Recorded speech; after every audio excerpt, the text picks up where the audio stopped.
Academy. Good evening everyone, welcome to Harish academy. ముందుగా ఆస్పిరెంట్స్కి ఒక చిన్న రిక్వెస్ట్ అండి. మనం ఏదైతే కరెంట్ అఫైర్స్ చెప్తా ఉన్నామో డైలీ, ఈ వీడియోని తప్పకుండా మీ ఫ్రెండ్స్కి షేర్ చేయండి. ఎందుకంటే మనం ఈ కరెంట్ అఫైర్స్ క్లాస్లో కంప్లీట్గా యూపీఎస్సీ నుంచి మొదలు పెడితే గ్రూప్స్, రైల్వేస్, ఎస్ఎస్సి, డిఎస్సి అన్ని రకాల గవర్నమెంట్ ఆస్పిరెంట్స్ని దృష్టిలో పెట్టుకొని మనం కరెంట్ అఫైర్స్ని ఎక్స్ప్లెయిన్ చేస్తూ ఉన్నాం. సో డెఫినెట్లీ హరీష్ అకాడమీకి మీ సపోర్ట్ అవసరం అండి. తప్పకుండా అలానే మీ ఫ్రెండ్స్కి షేర్ చేసి వాళ్ళని కూడా నలుగురికి షేర్ చేయమని చెప్పండి. ఇక అలాగే ఈ వీడియో నచ్చినట్టయితే తప్పకుండా లైక్ చేయండి, కామెంట్ చేయండి, షేర్ చేయండి. ఇక అలానే మన హరీష్ అకాడమీ వాట్సాప్ ఛానల్లో ఫ్రీగా ఉచితంగా పీడిఎఫ్ని కూడా అందుబాటులో ఉంచుతూ ఉన్నాం. ప్రతి ఒక్కరూ దాన్ని పొందగలరు అని చెప్పేసి చెప్తా ఉన్నాం. ఇక ఇవాళ కరెంట్ అఫైర్స్లో భాగంగా మనము ఈచ్ అండ్ ఎవ్రీ టాపిక్ను డీటెయిల్గా డిస్కస్ చేసుకుందాం. ఇవాళ మన first topic Jal Mahotsav 2026. Jal Mahotsav 2026 March 8 నుంచి మార్చ్ 22 వరకు జల్ మహోత్సవ్ 2026ని జల్ శక్తి మంత్రిత్వ శాఖ నిర్వహిస్తూ ఉంది. Ministry of Jal Shakti is organising Jal Mahotsav 2026 from March 8 to March 22. మరి ఇక్కడ మనం తెలుసుకోవాల్సింది పేరులోనే ఉంది. ఇది జల్ మహోత్సవ్ అంటే ఇది డ్రింకింగ్ వాటర్కి సంబంధించిన ఒక క్యాంపెయిన్, ఒక ప్రచార కార్యక్రమము. మినిస్ట్రీ ఆఫ్ జల్ శక్తి మంత్రిత్వ శాఖ మంత్రి సిఆర్ పాటిల్ గారు ఈ యొక్క క్యాంపెయిన్ని గుజరాత్లోని నవసరిలో లాంచ్ చేశారు. మరి దీని ముఖ్య ఉద్దేశం ఏంటి?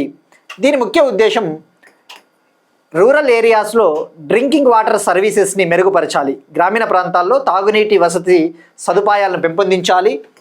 అలానే ఈ తాగునీటి వసతి సదుపాయాలను అభివృద్ధి చేయడంలో ఈ యొక్క గ్రామీణ ప్రాంతాల ప్రజల యొక్క సహకారాన్ని పెంపొందించాలి. Main objective is to improve the rural water services and also aims to increase the participation of communities in protecting the rural water services. మరి దీన్ని జల్ జీవన్ మిషన్ కింద లాంచ్ చేశారు. ఇప్పుడు మనకి ఎగ్జామ్ పాయింట్ ఆఫ్ వ్యూలో జల్ మహోత్సవ్ అనే దానికి మనం లింకప్ చేసుకోవాలా అండి. జల్ జీవన్ మిషన్ కింద లాంచ్ చేశారు దీన్ని. మరి జల్ జీవన్ మిషన్ అంటే ఏంటి? మనం లాస్ట్ టైం కూడా డిస్కస్ చేసుకున్నాం.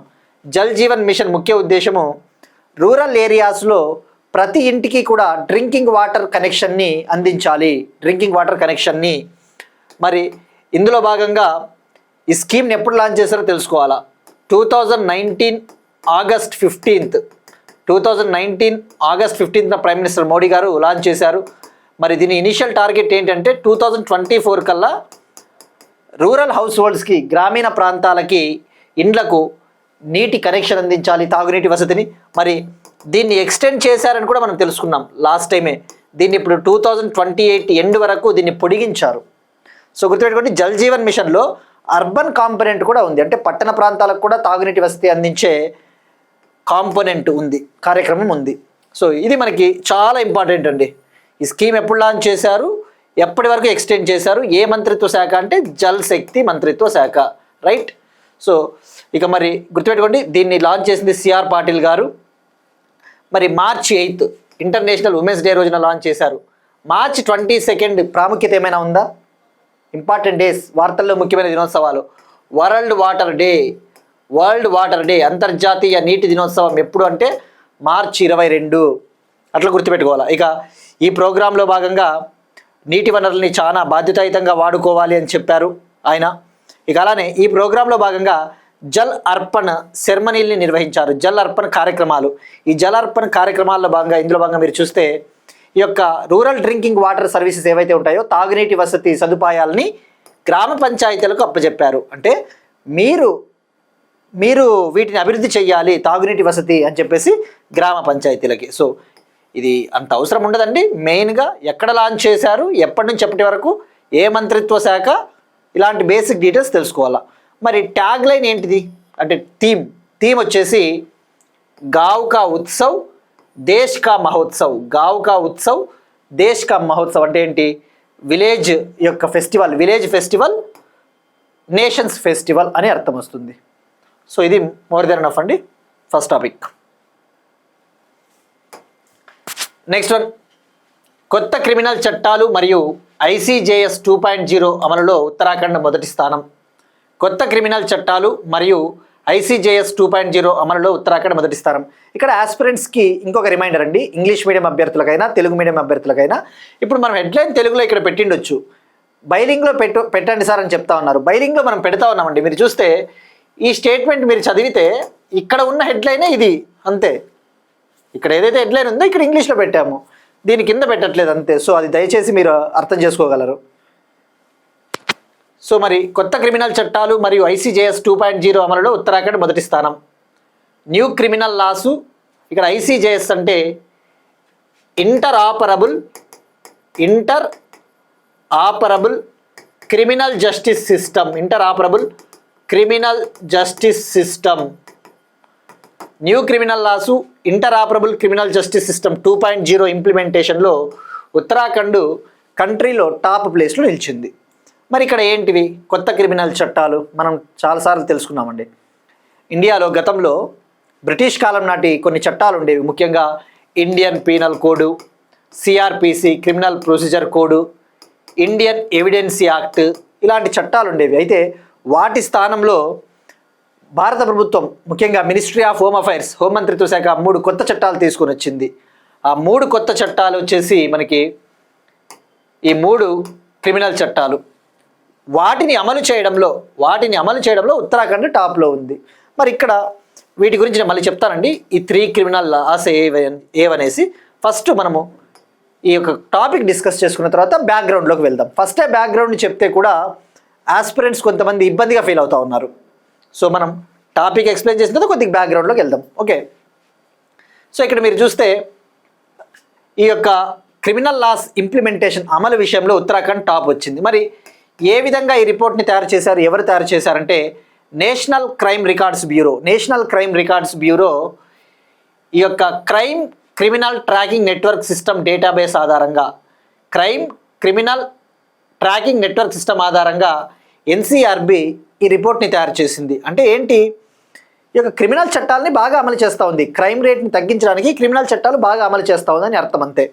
మరి ఫస్ట్ ప్లేస్లో ఉత్తరాఖండ్ స్కోర్ వచ్చేసి 93.46, సెకండ్ ప్లేస్లో Haryana 93.41 score, third place Assam, fourth Sikkim, fifth Madhya Pradesh.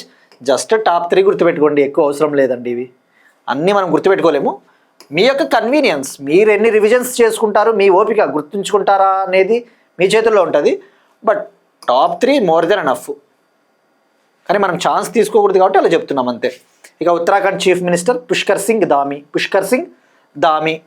మరి ఇక్కడ స్కోర్ కూడా అంత అవసరం ఉండదండి. స్కోర్ కూడా మీరు నో నీడ్ టు రిమెంబర్, వీలైతే టాప్ స్టేట్కి గుర్తుపెట్టుకోండి స్కోరు. మరి ఈ క్రిమినల్ చట్టాల విషయానికి వస్తే గతంలో బ్రిటిష్ కాలం నాటి 3 చట్టాలు ఉండేవి. 3 లాస్.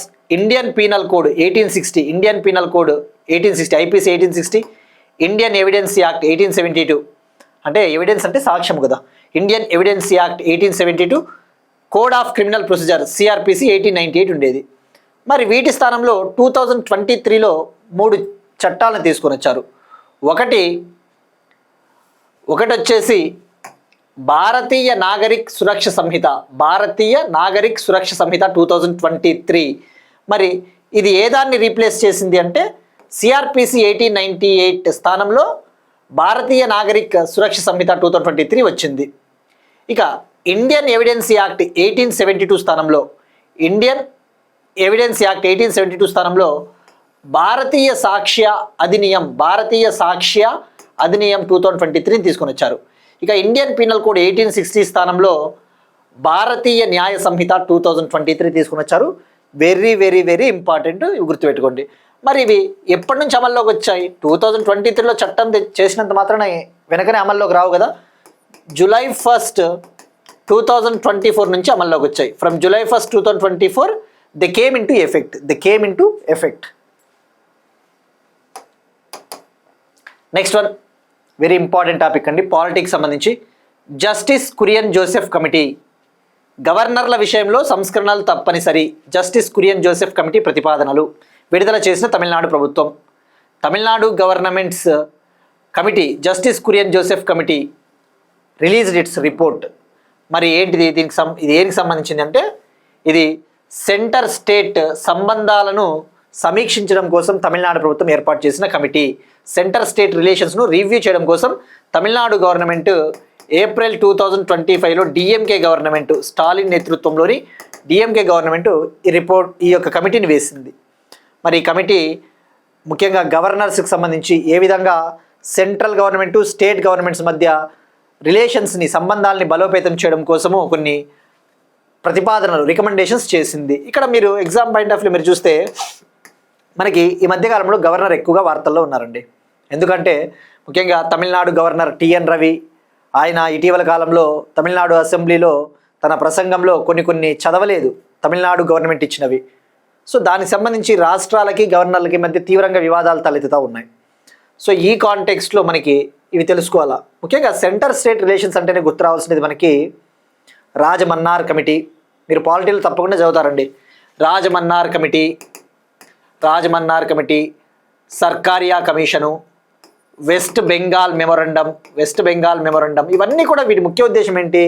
కేంద్ర ప్రభుత్వము రాష్ట్ర ప్రభుత్వాల మధ్య సంబంధాలను బలోపేతం చేయాలి.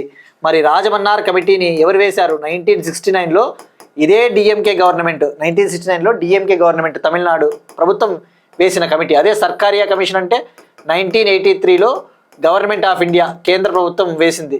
వెస్ట్ బెంగాల్ మెమొరండం అంటే బెంగాల్ ప్రభుత్వము భారత ప్రభుత్వానికి ఒక మెమొరండం, ఒక నివేదిక పంపింది, మీరు ఈ యొక్క సలహాలు పాటించాలి అని చెప్పేసి. అట్లా పాలిటీలో ఇయర్లు కూడా ఇంపార్టెంట్ అండి.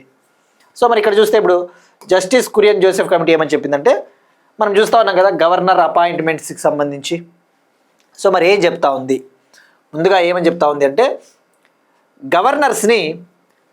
గవర్నర్ నియామకము, గవర్నర్ తొలగింపు వంటివి శాసనసభ తీర్మానంతో జరగాలని చెప్పేసి ఈ కమిటీ చెప్తా ఉంది. గవర్నర్ అపాయింట్మెంటు, రిమూవల్ అనేవి శాసనసభ అసెంబ్లీ రెజల్యూషన్తో చెయ్యాలి, కేంద్రం ఏకపక్షంగా తొలగించకూడదు అని చెప్పేసి ఒక ప్రతిపాదన చేశారు. శాసనసభలోని మెజారిటీ సభ్యులు ఆమోదించిన ముగ్గురిని రాష్ట్ర ప్రభుత్వం గవర్నర్ పదవికి ప్రతిపాదించాలి, వారిలో ఒకరిని రాష్ట్రపతి గవర్నర్గా నియమించాలి. అంటే ఒక గవర్నర్ని అపాయింట్ చేయాలి అంటే స్టేట్ లెజిస్లేటివ్ అసెంబ్లీలో మెజారిటీ మెంబర్స్ రికమెండ్ చేసిన ఒక పర్సన్ని మీరు అపాయింట్ చేయాలి అని చెప్పేసి చెప్పారు. ఇక అలానే ఆర్టికల్ 156ని అమెండ్ చేసి గవర్నర్ 5 ఏళ్ళు స్థిరంగా ఒకే చోట ఉండేలా చూడాలి అని చెప్పేసి చెప్తా ఉంది.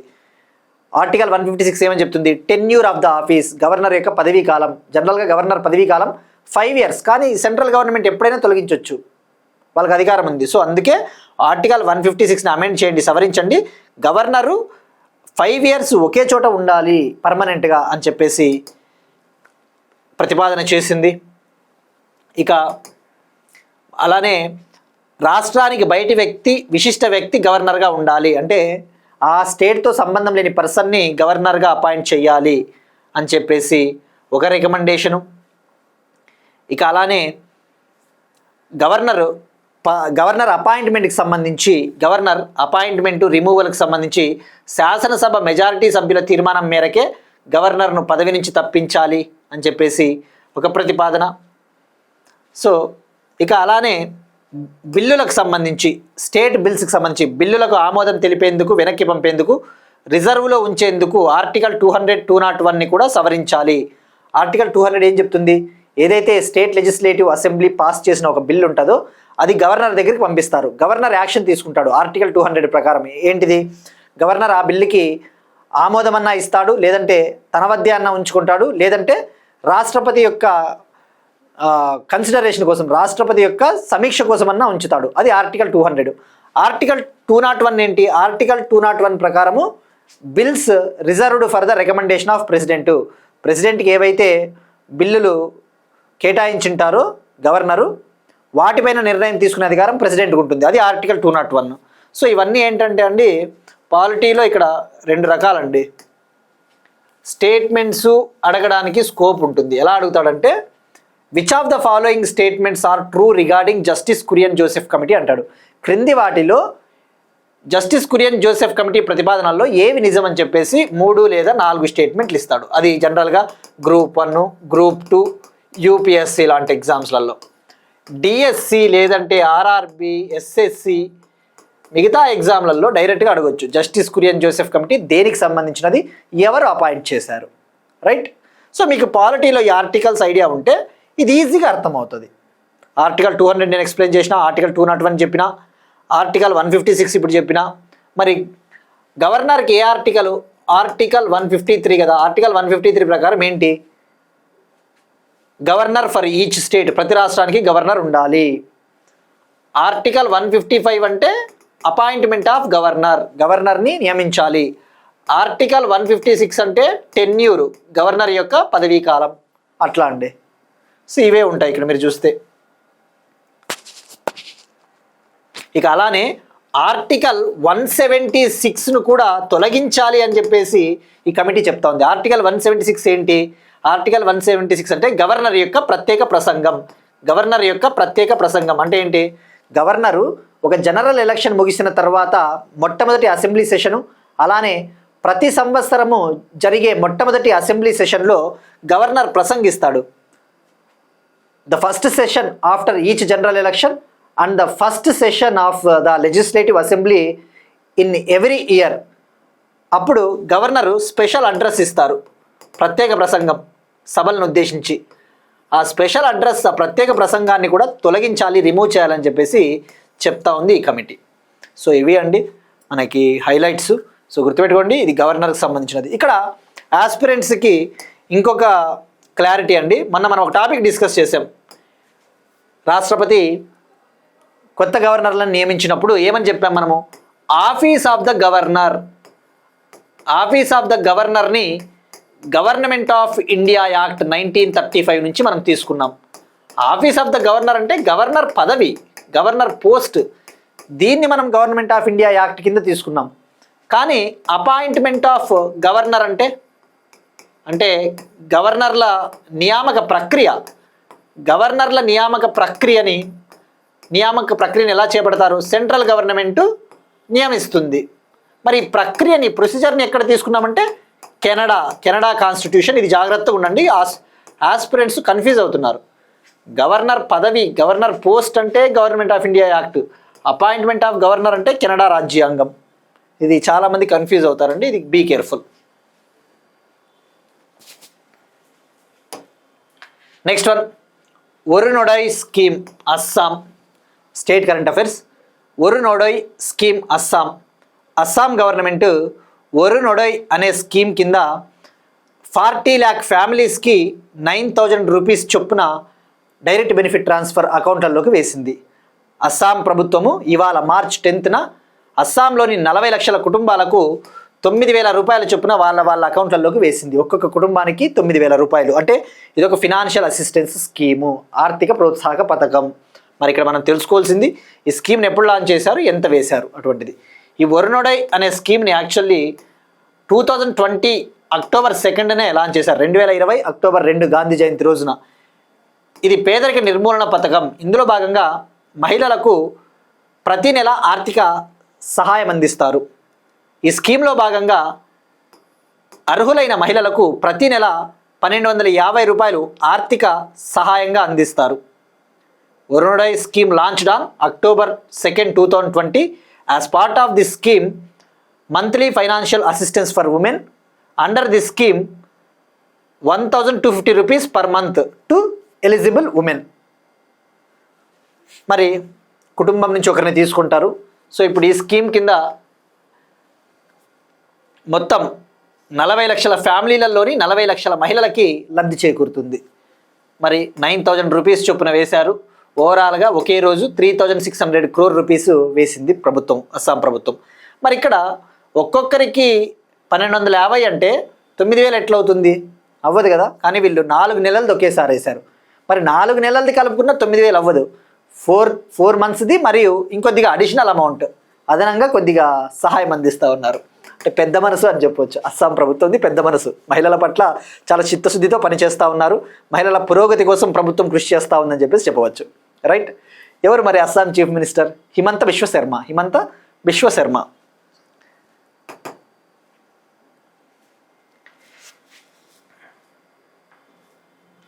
సో మీరు ఇక్కడ ఇంగ్లీష్ మీడియం వాళ్ళకి క్లియర్గా మ్యాటర్ కూడా ఉంటుందండి, నీట్గా మీరు చదువుకోవచ్చు స్క్రీన్ షాట్ తీసుకుని. బట్ మనం ఎలాగో బైలింగ్వల్ చెప్తున్నాం కాబట్టి I think it will be sufficient. Next one, project Ganga Uttar Pradesh project Ganga అనే ఒక ఇనిషియేటివ్, ఒక ప్రోగ్రామ్ని లాంచ్ చేసింది. దీని ముఖ్య ఉద్దేశము ఉత్తరప్రదేశ్లోని రూరల్ ఏరియాస్కి, సెమీ అర్బన్ ఏరియాస్కి హై స్పీడ్ ఇంటర్నెట్ని అందించాలి. ఉత్తరప్రదేశ్లోని రూరల్ ఏరియాస్కి, సెమీ అర్బన్ ఏరియాస్కి హై స్పీడ్ ఇంటర్నెట్ని అందించాలి. మరి ప్రాజెక్ట్ గంగా అంటే government assisted network for growth and advancement. Government assisted network for growth and advancement. ఈ స్కీమ్లో భాగంగా రూరల్ ఏరియాసు, సెమీ అర్బన్ ఏరియాస్లోని 20 lakh హోమ్స్, 20 లక్షల ఇండ్లకు ఇంటర్నెట్ సదుపాయం కల్పిస్తారు. మరి ఇందులో భాగంగా MOU కుదిరింది. ఉత్తరప్రదేశ్ స్టేట్ ట్రాన్స్ఫర్మేషన్ కమిషన్కి మరియు వన్ OTT ఎంటర్టైన్మెంట్ లిమిటెడ్ కంపెనీకి ఒక ఒప్పందం కుదిరింది.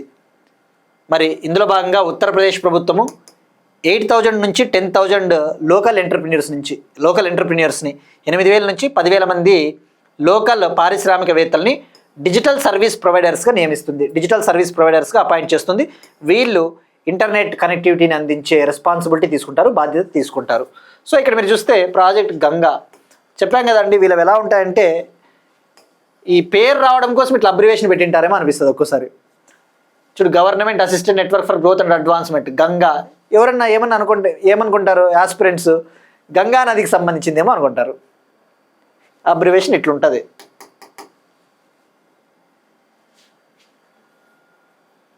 ఇక Uttar Pradesh chief minister Yogi Adityanath, well known fact. Next one, label 2.0. Label 2.0, lighting A billion lives 2.0. Lighting A billion lives 2.0. Energy and resources institute label 2.0 lighting A billion lives 2.0ని launch చేసింది, న్యూఢిల్లీలో launch చేసింది. ఇది ఒక పునరుత్పాదక శక్తి వనరుల ప్రోగ్రామ్ అని చెప్పవచ్చు, రెన్యూబుల్ ఎనర్జీ ప్రోగ్రామ్ అని చెప్పవచ్చు. మరి ఇక్కడ టెరీ అంటేనే మనం చాలాసార్లు తెలుసుకున్నాం కదండి రీసెంట్గా. TERI, the energy and resources institute, ఇది ఒక research institute, non profit research సంస్థ. దీని హెడ్ క్వార్టర్స్ న్యూఢిల్లీ 1974లో ఏర్పాటైందని చెప్పేసి తెలుసుకున్నాం. మరి టెరీ అంటేనే గుర్తు రావాల్సిండేది, ఇది వరల్డ్ సస్టైనబుల్ డెవలప్మెంట్ సమ్మిట్ని నిర్వహిస్తుంది, ప్రపంచ సుస్థిర అభివృద్ధి సదస్సుని. మరి ఇక్కడ ఏంటిది, ఇది లేబుల్ 2.0 అంటే పేరులో ఉంది lighting A billion lives.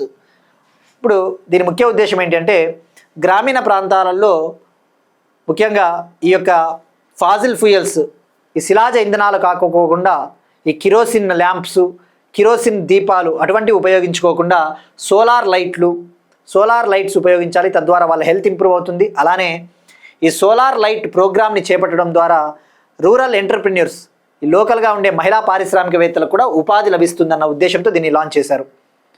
The main objective off label 2.0 to improve the health standards of people and also to provide the employment opportunities to the rural women, right? మరి ఇక్కడ లేబుల్ అనే ప్రోగ్రామ్ని యాక్చువల్లీ 2008లోనే టెరీ సంస్థ launch చేసింది. ఇప్పుడు second version. ఇందులో భాగంగా solar లైట్లు అలాంటివి అందిస్తారు వీళ్ళు. సో మరి ఇక్కడ రెన్యూబుల్ ఎనర్జీ, ముఖ్యంగా సోలార్ ఎనర్జీ తీసుకుంటే ప్రపంచంలో ఇండియా 3rd ప్లేస్లో ఉంది. ఈ సోలార్ ఎనర్జీ ఉత్పత్తిలో ప్రపంచంలో భారతదేశం 3వ స్థానంలో ఉంది. మొదటి స్థానంలో చైనా ఉంది, సెకండ్ స్థానంలో USA ఉంది. World's largest solar installed capacity country China, world's second largest solar installed country USA, third is India. So ఇది అండి. మరి ఇక్కడ మీరు తీసుకుంటే మనం డిస్కస్ చేసాం ఫిబ్రవరిలో ఒక టాపిక్ని, వరల్డ్ సస్టైనబుల్ డెవలప్మెంట్ సమ్మిట్ 2026. ఇది ఎక్కడ జరిగింది? ఫిబ్రవరి 25 నుంచి 27 వరకు న్యూఢిల్లీలో జరిగింది. దీన్ని టెరీ సంస్థ నిర్వహించింది. Next one, environment and biodiversity, జీవ వైవిధ్యానికి సంబంధించి. Namibian cheetah Jwala gives birth to 5 cubs. Kuno పార్కులో 5 చీతాలకు జన్మనిచ్చిన జ్వాల. ఇక్కడ మళ్ళీ తెలుగు మీడియం ఆస్పిరెంట్స్కి ఒక గమనికండి. ఇక్కడ మనం తెలుగు పేపర్ క్లిప్పింగ్ పెట్టాం కాబట్టి ఇక్కడ హెడ్లైన్ ఉంది. ఈ హెడ్లైన్ ఈ తెలుగులో ఏదైతే ఉందో దాన్ని ఇంగ్లీష్లో ఇక్కడ పెట్టాం. మీరు ఇది చదువుకుంటే సరిపోతుంది. కూనో పార్కులో 5 చీతాలకు జన్మనిచ్చిన జ్వాల. మరి మనకి Kuno national park Madhya Pradesh. So project చీతాలో భాగంగా నమీబియాకు చెందిన చీతా జ్వాల 5 చిరుత పిల్లలకు జన్మనిచ్చింది. So exam point of view మనం తెలుసుకోవాల్సింది ఇప్పుడు టోటల్ చీతాలు ఎన్ని ఉన్నాయి. మరి 5 చిరుత పిల్లలకు జన్మనివ్వడంతో ఇప్పుడు టోటల్గా ఇండియాలో 53 చిరుతలు ఉన్నాయి.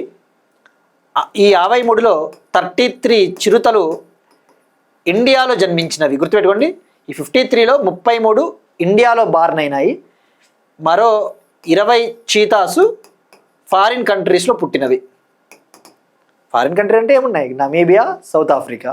మన బోట్స్వానా నుంచి ఒక 9 తెచ్చినాం మనము, రైట్. మరి ఇక్కడ మీరు చూస్తే గుర్తుపెట్టుకోండి 53 ఉన్నాయి. అందులో 33 చిరుతలు ఇండియాలో పుట్టినవన్న విషయం గుర్తుపెట్టుకోండి. ఇక మరి ఇక్కడ మీరు ఒక్కసారి ప్రాజెక్ట్ చీతా విషయానికి వస్తే నంబర్ ఆఫ్ టైమ్స్ డిస్కస్ చేసుకున్నాం, లెక్కలేనన్ని సార్లు. మళ్ళీ చెప్పుకుందాం, కొత్తలు వస్తూ ఉంటారు. సో మరి ఇక్కడ ప్రాజెక్ట్ చీతా 2022లో ఎన్విరాన్మెంట్ మంత్రిత్వ శాఖ లాంచ్ చేసింది. దీని ముఖ్య ఉద్దేశం ఇండియాలో అంతరించిపోయిన చిరుతల సంఖ్యను పెంచాలి. మరి ఇండియాలో చిరుతలు అంతరించినట్టు, ఎక్స్టింక్ట్ అయినట్టు 1952లో గవర్నమెంట్ అనౌన్స్ చేసింది.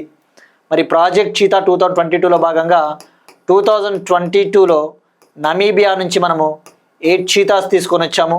తర్వాత 2023లో సౌత్ ఆఫ్రికా నుంచి 12 చీతాస్ తీసుకొని వచ్చాం, రైట్.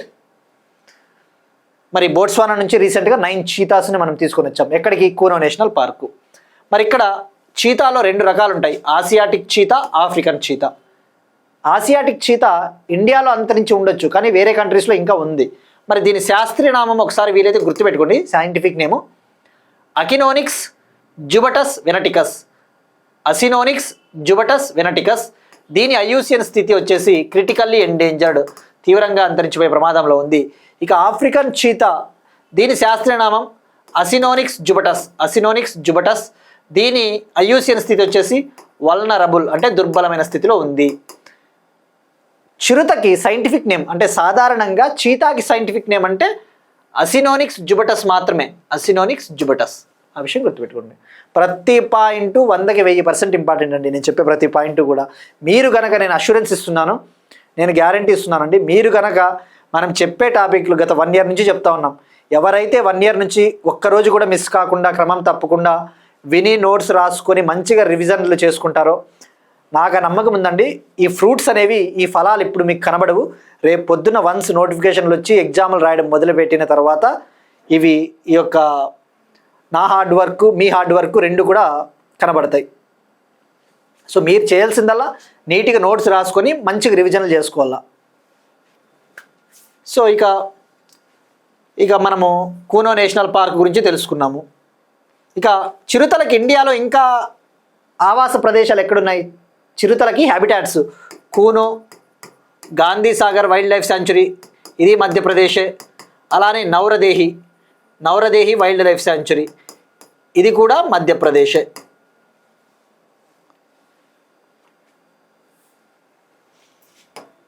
ఇక్కడ ఇలాంటివి వార్తల్లో ఉన్నప్పుడు మనకి ఆ పేర్లు చాలా ఇంపార్టెంట్ అండి. వాడు ఎలా అడుగుతాడంటే ఆ జ్వాలా చీత ఏ కంట్రీకి చెందినది అంటాడు. నమీబియా. అది చాలా ఇంపార్టెంట్. మీరు చూస్తే ఇవాళ ఎన్డీటీవీలో ఒక బ్రేకింగ్ న్యూస్ కనబడింది నాకు. ఎన్డీటీవీ మనము చూస్తూ ఉంటే మామూలుగా జనరల్గా బ్రేకింగ్ న్యూస్ అటువంటివి. పెంచ్ టైగర్ రిజర్వ్లో ఆడపులి లంగడి కన్నుమూత అన్నాడు. పెంచ్ టైగర్ రిజర్వ్లో ఆడపులి లంగడి కన్నుమూత. Tigress Langdi dies in Pench tiger reserve అన్నాడు. సో మనకి జస్ట్ డైరెక్ట్గా ఎగ్జామ్లో ఎలా అడుగుతా అంటే ఇటీవల లంగ్డీ అనే ఒక ఆడపులి మరణించింది, ఏ టైగర్ రిజర్వ్లో మరణించిందని చెప్పేసి పెంచ్ tiger reserve, Jim Corbett, Bandipur, Amrabad అట్లా 4 ఆప్షన్లు ఇస్తాడు. మరి ఇక్కడ పెంచ్ టైగర్ రిజర్వ్ మధ్యప్రదేశ్, ఇది మధ్యప్రదేశ్. మరి ఈ ఆడపులి లంగ్డీకి ఉన్న మరో పేరు PN20 లేదా T20, PN20 are T20. Tigress అంటే తెలుగులో ఆడపులి. అట్లా మనము చూసుకుంటే సరిపోతుంది. ఎందుకు మరణించిందంటే ఓల్డ్ ఏజ్, ముసలిదైంది, 18 years ఓల్డ్ అంటే ఇది. Next one Kharg island. జాగ్రఫీకి సంబంధించి ఒక ఇంపార్టెంట్ టాపిక్ అండి. కర్గ్ ఐలాండ్ ఇరాన్ ఆర్థిక జీవనాడి కర్గ్ ఐలాండ్. ఆ చిన్న ద్వీపం జోలికెళ్ళని ట్రంప్ అన్నాడు. సో మరి ఇక్కడ ఈ కర్గ్ ఐలాండ్ మనం చూస్తూ ఉన్నాం. ఇరాన్, ఇజ్రాయెల్, అమెరికా క్రైసిస్ నడుస్తూ ఉంది. సో ఈ కాంటెక్స్లో అండి నేను ఇక్కడ చూస్తే మీరు ఈ పేపర్ క్లిప్పింగ్ ఎందుకు పెట్టినానంటే మీరు ఇదంతా చదివితే మనకి ఎగ్జామ్ పాయింట్ ఆఫ్ వ్యూలో ఒక్క పాయింట్ మాత్రమే హెల్ప్ అవుతుంది. మిగతాదంతా ఎలా ఉంటుందంటే నువ్వు ఒక వక్త కావాలి అనుకో, మంచిగా మంచి అరేటర్, మంచి పొలిటికల్ యాక్టివిస్ట్, ఒక రాజకీయ నాయకుడు కావాలనుకో ఇట్లాంటివి బాగా చదవచ్చు. కానీ నువ్వు ఎగ్జామ్లో నీకు క్రిస్పీగా ఎగ్జామ్లో ఏం అడుగుతాడో అదే తీసుకోవాలి మనము. సో అదే నేను ఇప్పుడు మీకు చెప్తాను. లేదు నేను మంచి పొలిటికల్ లీడర్ అవుతాను అనుకుంటే ఇది బాగా చదవచ్చు, బాగుంటాయండి ప్రసంగాలు ఇవ్వడానికి. ఇలాంటిది ఫ్లో, వాక్చాతుర్యం బాగా అభివృద్ధి చెందుతుంది. ఓకే, ఇప్పుడు కర్గ్ ఐలాండ్ విషయానికి వద్దాము. కర్గ్ ఐలాండ్ అనేది యాక్చువల్లీ పర్షియన్ గల్ఫ్లో ఉన్న ఒక చిన్న ద్వీపం. పర్షియన్ గల్ఫ్లో ఇరాన్కి 25 నుంచి 30 కిలోమీటర్ల దూరంలో ఉన్న ఒక చిన్న ద్వీపం చూడు కర్గ్ ఐలాండ్. ఎక్కడుంది? Persian Gulf. మరి ఇదేంటిది? స్ట్రైట్ ఆఫ్ హార్ముజ్ జలసంధి కదా, ఇరాన్ మూసివేస్తా ఉన్నట్టు ప్రకటించింది. ఇక్కడ ఏముంటుంది? గల్ఫ్ ఆఫ్ ఒమన్ ఉంటుంది, గల్ఫ్ ఆఫ్ ఒమన్. మరి కర్గ్ ఐలాండ్ అనేది ఇరాన్కి చాలా ఇంపార్టెంట్. ఎందుకంటే ఇరాన్ ప్రొడ్యూస్ చేసే ఆయిల్ ఏదైతే ఉందో ఆ ఆయిల్ని ఈ కర్గ్ ఐలాండ్ నుంచి ఎక్కువగా ఎగుమతి చేస్తుంది. ఇరాన్ ఎగుమతి చేసే ఆయిల్లో 90% కర్గ్ ఐలాండ్ నుంచే ఎగుమతి చేస్తుంది. 90% of the Iran's oil is being exported from this Kharg island. మరి ట్రంప్ దాన్ని టచ్ చేయలేదు, ఎందుకంటే ఆల్రెడీ క్రూడ్ ఆయిల్ ప్రైజెస్ పెరుగుతూ ఉన్నాయి, ధరలు. దాన్ని కూడా అటాక్ చేస్తే ఇంకా పెరిగిపోతాయి అనేసి. సో అది మీరు జాగ్రఫీలో. ఇంక ఇదేముండదండి, చెప్పినా కదా ఎగ్జామ్లో అదొక్కటి తీసుకోండి మీరు అంతే. కర్గ్ ఐలాండ్ ఎక్కడంటే పర్షియన్ గల్ఫ్లో ఉంది అని అడుగుతాడు, అట్లా అడుగుతాడు ఎగ్జామ్లో. Next one. ఇక ఇవాళ కరెంట్ అఫైర్స్ మీరు చూస్తే అండి, సాక్షిలో ఒకటి ఇచ్చాడు, అగ్నికి ఆహుతైన పురాతన భవనం, గ్లాస్గో సెంట్రల్ రైల్వే స్టేషన్ మూసివేత అన్నాడు.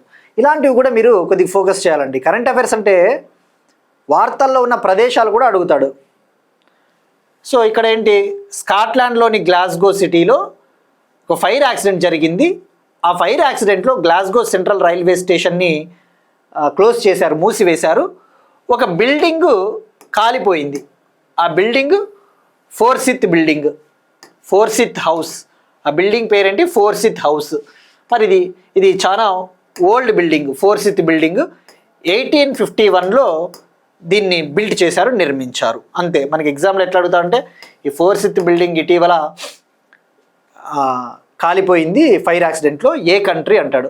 Scotland, Glasgow city. మళ్ళీ అగైన్ చెప్పినా కదా, ఇది చదివితే ఏముండదు, కాలిపోయినాయి, బాధాకరము, విషాదకరము, ఇలాంటివే ఉంటాయి. సో నెక్స్ట్ టాపిక్కి వెళ్దామండి. అయితే ఇక్కడ మరి నువ్వు లింకప్ చేసుకోవాల్సింది స్కాట్లాండ్. మరి స్కాట్లాండ్ కంట్రీ ఎక్కడ ఉంది? ఏమైనా వార్తల్లో ఉందంటే ఈ మధ్యన వార్తల్లో ఉంది. స్కాట్లాండ్ అనేది యాక్చువల్లీ యూకేలో భాగం. స్కాట్లాండ్ యూకే, యునైటెడ్ కింగ్డమ్ కంట్రీలో భాగం. యునైటెడ్ కింగ్డమ్ కంట్రీలో 3 దేశాలు ఉంటాయి: England, Scotland, Wales, northern Ireland. ఉత్తర Ireland, northern Ireland, Scotland, Wales, England, ఈ 4 ప్రాంతాలను కలిపితే యునైటెడ్ కింగ్డమ్ కంట్రీ అంటారు. ఆ విషయం గుర్తుపెట్టుకోండి. మరి ఇక్కడ స్కాట్లాండ్ ఎందుకు న్యూస్లో ఉందంటే, యూకేలో నీటి దహన సంస్కారాలను అనుమతించిన మొదటి దేశం స్కాట్లాండ్. యునైటెడ్ కింగ్డమ్లో నీటి దహన సంస్కారాలను అనుమతించిన మొదటి దేశం Scotland. Just few days back వార్తల్లో ఉంది కాబట్టి మనం సందర్భం వచ్చినప్పుడు లింకప్ చేద్దాం. ప్రతిదీ కూడా సపరేట్ టాపిక్గా చెప్పాల్సిన అవసరం ఉండదు కరెంట్ అఫైర్స్లో. సో ఇక్కడ Scotland becomes first country in the UK to allow water cremation. అంటే ఏంటి? నీటి దహనము. మరి మనం జనరల్గా చనిపోయిన వాళ్ళని కాల్చుతూ ఉంటారు. దీనివల్ల ఏంటి? కర్బన ఉద్గారాలు, గ్రీన్ హౌస్ గ్యాసెస్ వస్తాయి, పొల్యూషన్ అంతా. సో వాటర్ను ఉపయోగించి ఎట్లా దహనం చేయవచ్చు, దాన్నే వాటర్ క్రిమేషన్ అంటారు. దీనికి ఉన్న ఒక సైంటిఫిక్ నేమ్ వచ్చేసి ఆల్కలైన్ హైడ్రాలసిస్ అనే ప్రక్రియ ద్వారా దీన్ని చేపడతారు. మరి ఏం చేస్తారంటే ఈ ప్రొసీజర్లో భాగంగా డెడ్ బాడీని ఒక స్టీల్ ఛాంబర్లో పెడతారు. ఆ స్టీల్ ఛాంబర్లో వాటర్ ఉంటుంది, 95% వాటరు ప్లస్ 5% కెమికల్స్ ఉంటాయి, ఆల్కలైన్ కెమికల్స్, ఆల్కలైన్ రసాయనాలు. దాన్ని హీట్ చేస్తారు. ఒక 150 డిగ్రీ సెంటీగ్రేడ్ వరకు హీట్ చేసినప్పుడు ఆ బాడీ అంతా కూడా మొత్తం మొత్తం ఇక లైక్ దాన్ని ఏమంటారు, బర్న్ట్ అయిపోతుంది. చివరగా మిగిలిన ఎముకల్ని మళ్ళీ దీన్ని యాష్ ఆ యొక్క పూర్తిగా దహనం అయ్యేంత వరకు దాన్ని చేస్తారు. సో ఈ ప్రొసీజర్ని ఏమంటారు, ఆల్కలైన్ హైడ్రాలసిస్ అన్న విషయం గుర్తుపెట్టుకోండి. మరి ఇక్కడ ఈ యొక్క నీటి దహనం అనేది ఆల్రెడీ వరల్డ్లో అమెరికా లాంటి కంట్రీస్లో చేస్తూ ఉన్నారు దీన్ని. అమెరికాలోని 28 రాష్ట్రాల్లో దీన్ని అమలు చేస్తూ ఉన్నారు. ఇప్పుడు స్కాట్లాండ్లో దీన్ని అలౌ చేశారు, అనుమతి ఇచ్చారు. సో ఇట్లా అండి, నేను అగైన్ చెప్తున్నా, నువ్వు కీ టర్మ్ తీసుకోవాలా, alkaline hydrolysis. Next one, IITs, సుస్థిరత నైపుణ్యాల కోసం centre of excellence. IIT Bombay, Honeywell సంస్థ సుస్థిరత నైపుణ్యాల కోసం సెంటర్ ఆఫ్ ఎక్సలెన్స్ను ఏర్పాటు చేయనున్న IIT Bombay, Honeywell. IIT Bombay, Honeywell foundation. Honeywell అనే ఒక ఫిలాంథ్రపిక్ ఆర్గనైజేషన్, అంటే ఒక స్వచ్ఛంద సంస్థ లాంటిది. IIT Bombay Honeywell foundation launched centre of excellence for sustainability skills, అంటే సుస్థిర అభివృద్ధికి సంబంధించిన స్కిల్స్ని పెంపొందించడం కోసం ఒక సెంటర్ ఆఫ్ ఎక్సలెన్స్, ఒక పరిశోధన కేంద్రము. మరి దీని ముఖ్య ఉద్దేశం 2030 కల్లా 1 lakh పైగా స్టూడెంట్స్కి ట్రైనింగ్ ఇవ్వాలి. దీని పేరు వచ్చేసి IIT Bombay Honeywell centre of excellence for future skills and innovation. Just direct గుర్తుపెట్టుకోండి, ఇది 1 liner, ఇది కరెక్ట్ మాట్లాడితే ఇది 1 liner కరెంట్ అఫైర్. దీన్ని ఏమి నువ్వు డ్రాగ్ చేయడానికి కూడా ఏమీ లేదు, దీన్ని ఎక్స్టెండ్ చేసుకుంటూ పోతే సోది. గుర్తుపెట్టుకోండి, centre of excellence for sustainable skills, IIT Bombay Honeywell foundation. Next one, reports. 2021-25లో ప్రపంచంలో 2వ అతిపెద్ద ఆయుధ దిగుమతిదారు ఇండియా. SIPRI report. సిప్రి ఒక రిపోర్ట్ ఇచ్చింది 2021-25లో ప్రపంచంలో 2వ అతిపెద్ద ఆయుధ దిగుమతిదారు భారతదేశం అని చెప్పేసి. సిప్రి అంటే Stockholm international peace research institute, స్వీడన్కు చెందిన ఒక సంస్థ. Stockholm international peace research institute SIPRI ఒక రిపోర్ట్ని రిలీజ్ చేస్తుంది. ఆ రిపోర్ట్ ముఖ్య ఉద్దేశం, వరల్డ్లో ఏ కంట్రీ హయ్యెస్ట్ ఆర్మ్స్ని ఇంపోర్ట్ చేసుకుంటా ఉంది, ప్రపంచంలో అత్యధికంగా ఏ దేశం ఆయుధాలను దిగుమతి చేసుకుంటుందని చెప్పేసి రిపోర్ట్. మరి మీరు ఇక్కడ చూస్తే ఈ రిపోర్ట్ ప్రకారం 2021-25లో అత్యధికంగా ఆయుధాలను దిగుమతి చేసుకున్న దేశం ఉక్రెయిన్. 2nd ప్లేస్లో ఇండియా ఉంది. 3rd సౌదీ అరేబియా ఉంది. 4th ఖతర్ ఉంది. 5th పాకిస్తాన్ ఉంది. అంతర్జాతీయ ఆయుధాల దిగుమతులలో ఉక్రెయిన్ వాటా 9.7%, అంతర్జాతీయ ఆయుధాల దిగుమతులలో భారతదేశం వాటా 8.2%. గ్లోబల్ ఆర్మ్స్ ఇంపోర్ట్స్లో ఉక్రెయిన్ షేరు 9.7%, గ్లోబల్ ఆర్మ్స్ ఇంపోర్ట్స్లో ఇండియా షేరు 8.2%. మరి భారతదేశానికి అత్యధికంగా ఆయుధాలను ఎగుమతి చేస్తూ ఉన్న దేశం రష్యా. భారతదేశానికి అత్యధికంగా ఆయుధాలను ఎగుమతి చేస్తూ ఉన్న దేశం రష్యా. భారతదేశ ఆయుధ దిగుమతులలో రష్యా వాటా 40%. ఇండియాకి హయ్యెస్ట్గా ఆర్మ్స్ని ఎక్స్పోర్ట్ చేస్తూ ఉన్న కంట్రీ రష్యా. ఇండియా యొక్క ఆర్మ్స్ ఇంపోర్ట్స్లో హయ్యెస్ట్ షేరు రష్యా 40%. 2nd ప్లేస్లో ఫ్రాన్స్ ఉంది 29%, 3rd ప్లేస్లో ఇజ్రాయెల్ ఉంది 15%. ఇక 2026-27 యూనియన్ బడ్జెట్లో మన డిఫెన్స్ సెక్టార్ కోసం 1.39 lakh crore కేటాయించారు. 1.39 లక్షల కోట్లు కేటాయించారు. ఇది సిప్రి రిపోర్ట్ అని గుర్తుపెట్టుకోండి. యాక్చువల్లీ రష్యా వాటా తగ్గుకుంటూ వస్తూ ఉంది. 2016 నుంచి 2020 వరకు మన యొక్క మొత్తం ఆయుధ దిగుమతులలో రష్యా వాటా 51% ఉండింది. ఇప్పుడు 40%కి పడిపోయింది. మీరు చూస్తే దీన్ని బట్టి రష్యా నుంచి ఆయుధ దిగుమతులు కావచ్చు, రష్యా నుంచి ఆయిల్ దిగుమతులు కావచ్చు, తగ్గుతూ వస్తూ ఉన్నాయి. నెక్స్ట్ వన్, భారతదేశంలో పొగాకు వినియోగంపై రిపోర్టు. భారతదేశంలో పొగాకు వినియోగంపై ప్రధానమంత్రి ఆర్థిక సలహా మండలి నివేదిక 2026. ఇండియాలో టొబాకో కన్జంప్షన్ పైన economic advisory council to the prime minister ఒక రిపోర్ట్ విడుదల చేసింది. ఇండియాలో టొబాకో కన్జంప్షన్కి సంబంధించి economic advisory council to the prime ministers office report release చేసింది 2026. ఈ రిపోర్ట్ ప్రకారం ఇండియాలో పొగాకు ఏ స్థాయిలో వినియోగిస్తూ ఉన్నారు అనేసి. మరి మీరు చూస్తే గ్రామీణ భారతదేశంలో పొగాకు వినియోగిస్తూ ఉన్న కుటుంబాలు అంటే సిగరెట్టు, గుట్కా, బీడీ అటువంటివి 2011-12లో రూరల్ ఇండియాలో 9.9 crore ఫ్యామిలీస్ టొబాకోని వినియోగించాయి. 2023-24లో 13.3 crore రూరల్ ఫ్యామిలీస్ గ్రామీణ కుటుంబాలు టొబాకోని వినియోగించాయి. అంటే ఏంటి, ఇప్పుడు 68.6% గ్రామీణ కుటుంబాలలో 68.6% కుటుంబాలు టొబాకోని వినియోగిస్తూ ఉన్నాయి. ఇక పట్టణ భారతదేశంలో పొగాకు వినియోగిస్తూ ఉన్న కుటుంబాలు 2011-12లో 2.8 crore అయితే 2023-24లో 4.7 crore పట్టణ కుటుంబాలు పొగాకుని వినియోగిస్తూ ఉన్నాయి. అంటే ఏంటి, 45.6% ఓవరాల్గా. సో ఇక్కడ ఇంగ్లీష్లో కూడా ఉందండి, నీట్గా ఇంగ్లీష్లో మీరు చూసుకోవచ్చు. ఇప్పుడు ఏదైతే నేను చెప్పానో కంటెంట్ ఇంగ్లీష్లో ఉంది. ఇక మీరు ఇందాక చెప్పినదే మ్యాప్ రూపంలో ఉంది. జస్ట్ ఇది 2011-12, 23-24. 2011-12లో 23-24 చూసుకుంటే 2023-24లో 68.59 రూరల్ ఫ్యామిలీస్ టొబాకోని యూజ్ చేస్తూ ఉన్నాయి.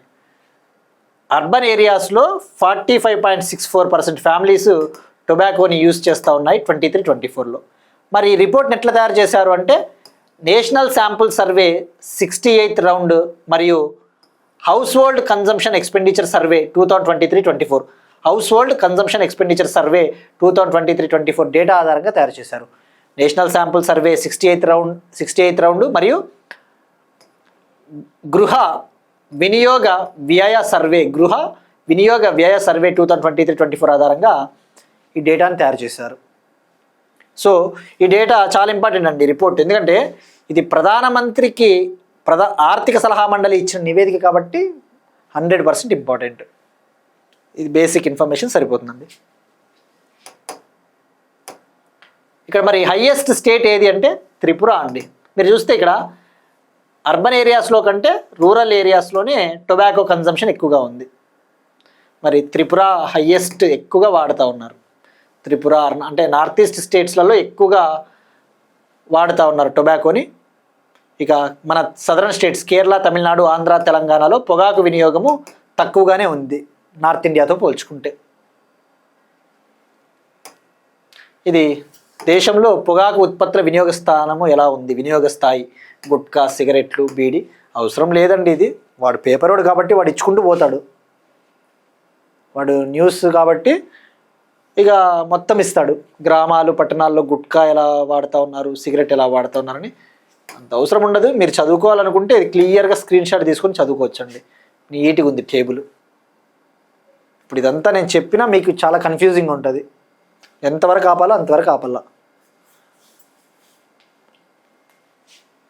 ఎప్పుడైనా రిపోర్ట్స్ గుర్తుపెట్టుకోండి, ఏవైనా ఎంప్లాయ్మెంట్కి సంబంధించి సస్టైనబుల్ డెవలప్మెంట్ గోల్స్కి సంబంధించి, పావర్టీకి సంబంధించి, పేదరిక నిర్మూలన, అటువంటి వాటికి సంబంధించిన రిపోర్ట్లు కనుక వస్తే నీట్గా మంచి పాయింట్లు చాలా తెలుసుకోవాలి. ఇక్కడ గుట్కా ఎట్లా వాడుతూ ఉన్నారు, సిగరెట్టు, బీడి, పాన్ పరాకు, మసాలా, ఆకు, వక్క, బెల్లము ఇవన్నీ ఇస్తూనే ఉంటాడండి. సో మైండ్స్ని కరప్ట్ చేసుకోవద్దండి. ఇక నెక్స్ట్ వన్, ఇరాన్ కొత్త సుప్రీం లీడర్గా మోజ్తబా ఖమెనేయి. ఇరాన్ కొత్త సుప్రీం లీడర్గా మోజ్తబా ఖమెనేయి. మరి ఇటీవలే మనం డిస్కస్ చేసుకున్నాం. Iran supreme leader Ayatollah Ali Khamenei ఆయన మరణించారు అని చెప్పేసి. సో ఇప్పుడు ఇరాన్ కొత్త సుప్రీం లీడర్గా మోజ్తబా ఖమెనేయిని నియమించడం జరిగింది. మరి ఎవరు నియమించారు అంటే అసెంబ్లీ ఆఫ్ ఎక్స్పర్ట్స్, 88 మంది మత పెద్దలతో కూడిన అసెంబ్లీ ఆఫ్ ఎక్స్పర్ట్స్ నిర్ణయం తీసుకునింది. ఈ అసెంబ్లీ ఆఫ్ ఎక్స్పర్ట్స్ అనేది 88 మెంబర్స్ క్లర్క్స్ ఉంటారు. రిలీజియస్ క్లెరిక్స్ అంటే మత పెద్దలు. మరి ఇక్కడ మీరు చూస్తే ఇరాన్ బార్డర్ కంట్రీస్ కూడా ఒకసారి చూసుకోండి వీలైతే. ఎందుకంటే ఈ మధ్యన ఎలా అడుగుతున్నాడంటే యూపీఎస్సీ లాంటి ఎగ్జామ్లలో ఎక్కువగా వార్తల్లో ఉన్న కంట్రీల యొక్క బార్డర్స్ అడుగుతూ ఉన్నాడు, బార్డర్ కంట్రీలు. సో మీరు ఇరాన్కి బార్డర్ కంట్రీలు మీరు చూస్తే Iraq, Turkey, Armenia, Azerbaijan, Turkmenistan, Afghanistan, Pakistan. ఎన్ని కంట్రీలు ఓవరాల్గా? మొత్తం ఇరాన్కి 7 బార్డర్ కంట్రీస్ ఉన్నాయన్న విషయం గుర్తుపెట్టుకోండి. ఇట్లా కూడా అడగవచ్చు, ఇరాన్కి ఎన్ని బార్డర్ కంట్రీస్ ఉన్నాయని చెప్పేసి ఆప్షన్లలో 6, 5, 4, డి వచ్చేసి 7 ఇట్లా అడగొచ్చు. సో ఇరాన్కి 7 బార్డర్ కంట్రీస్ ఉన్నాయి. నెంబర్ గుర్తుపెట్టుకోండి, చెప్పలేము ఎట్లా. ఇక ట్రిక్ తల 7 అంటే ఎవరు? ఎంఎస్ ధోని తలా అనే రీజన్ అంటారు కదా. సో 7 ఎంఎస్ ధోని వచ్చాడు, మన కప్పు కొట్టారని చెప్తున్నారు కొంతమంది. సో 7 కంట్రీస్ అండి, అట్లా గుర్తుపెట్టుకోండి. నెక్స్ట్ వన్ స్పోర్ట్స్కి సంబంధించి ఐసీసీ T20 వరల్డ్ కప్ 2026 సంబంధించి ఐసీసీ టీమ్ ఆఫ్ ద టోర్నమెంట్ని ప్రకటించింది. టీమ్ ఆఫ్ ద టోర్నమెంట్ అంటే బాగా ఆడిన ప్లేయర్లతో ఒక టీంని ప్రకటిస్తుంది. అందులో డిఫరెంట్ కంట్రీస్ ప్లేయర్లను కూడా బాగా ఆడిన వాళ్ళని చేర్చుతారనమాట. మొన్న T20 వరల్డ్ కప్లో బాగా ఆడిన ప్లేయర్లు. మరి ఇందులో ఇండియా నుంచి 4 ప్లేయర్స్ చోటు సంపాదించుకున్నారు. ఆ 4 ప్లేయర్స్ వచ్చేసి సంజు శాంసన్, ఇషాన్ కిషన్, హార్దిక్ పాండ్యా, జస్ప్రీత్ బుమ్రా. 12 మంది సభ్యులతో జట్టును ప్రకటించింది. 11 ప్లేయర్స్, ఒక ప్లేయర్ వచ్చేసి అడిషనల్ ప్లేయర్, 12వ మ్యాన్. సో జస్ట్ గుర్తుపెట్టుకోండి, ఇండియా నుంచి 4 ప్లేయర్లు. మరి టీంకి కెప్టెన్ ఎవరంటే సౌత్ ఆఫ్రికాకి చెందిన ఐడెన్ మార్క్రమ్ కెప్టెన్. సో మరి మొన్న జరిగిన T20 వరల్డ్ కప్ మనం గెలుచుకున్నాం కదా. ప్లేయర్ ఆఫ్ ద మ్యాచ్ ఎవరు? Man of the match Jasprit Bumrah. Man of the series వచ్చేసి Sanju Samson. Okay, right. So ఇక్కడ ఆస్పిరెంట్స్కి ఇంకొక రిమైండర్ అండి. నిన్న మనం ఒక టాపిక్ డిస్కస్ చేసినాం. ఏంటిది? నేపాల్లో రాష్ట్రీయ స్వతంత్ర పార్టీ విజయం సాధించింది. బాలేంద్ర షా ప్రధానమంత్రి కాబోతా ఉన్నారు. అతను జన్జీ నేత అని చెప్పేశారు. జన్జెడ్ నేత. మరి జన్జీ అంటే జనరేషన్ జెడ్ అంటే 1997 నుంచి 2012 మధ్య పుట్టిన వాళ్ళు. మరి అతని ఏజ్ 35 ఇయర్స్ అయినప్పుడు అతను జన్జెడ్ ఎలా అవుతాడు? అవ్వడు, కరెక్టే అవ్వడు. కానీ రాజకీయాల్లో గుర్తుపెట్టుకోండి, ఎవరికైనా నాయకత్వం వహిస్తూ ఉన్నాడంటే అతన్ని లీడర్గా పరిగణిస్తారు. ఆ జన్జీ యువతకి అతను నాయకత్వం వహించాడు, లీడర్గా పనిచేశాడు కాబట్టి జన్జీ నేత. అంతే కదండి. ఇప్పుడు రాజకీయాల్లో మీరు చూస్తే మన తెలుగు రాష్ట్రాలే తీసుకోండి. జగన్మోహన్ రెడ్డి గారిని కావచ్చు, కేటీఆర్ గారిని, రేవంత్ రెడ్డిని, లేదంటే నారా లోకేష్ గారిని, వీళ్ళ వయసులు 45+ ఉంటాయి. ఇప్పుడు జగన్మోహన్ రెడ్డి గారి ఏజ్ 50, కానీ ఏమంటారు? యువనేత అంటారు. మరి ఆయన యువకుడా? రాజకీయాల్లో 50 వచ్చినా 55 వచ్చినా యువనేత అని, యంగ్ లీడర్ అని అంటారు. ఆ విషయం గుర్తుపెట్టుకోండి. సో అందుకు జన్జీ నేత, రైట్. సో ఇక ఇవాళ క్వశ్చన్ అండి, జన ఔషధి దివాస్ మనం డిస్కస్ చేసుకున్న topic. Jan Aushadhi దివాస్ని every year ఎప్పుడు సెలబ్రేట్ చేసుకుంటాం? మీరు ట్రై చేయండి. ఇక ప్రధానమంత్రి భారతీయ జన ఔషధి పరియోజనని ఎప్పుడు ఏ మంత్రిత్వ శాఖ లాంచ్ చేసింది? తప్పకుండా ట్రై చేయండి.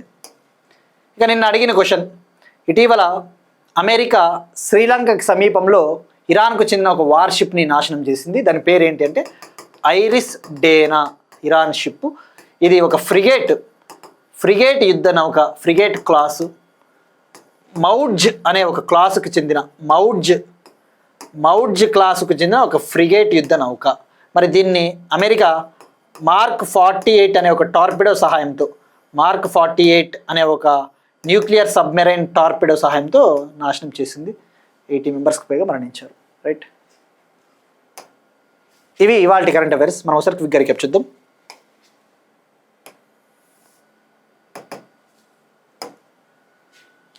మార్చ్ 8 నుంచి మార్చ్ 22 వరకు జల్ మహోత్సవ్ 2026 జల్ శక్తి మంత్రిత్వ శాఖ.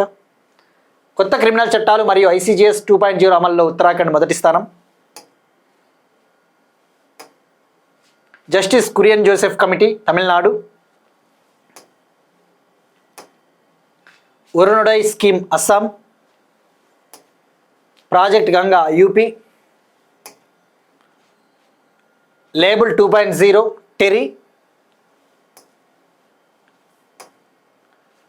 కూనో పార్క్లో 5 చీతాలకు జన్మనిచ్చిన జ్వాల.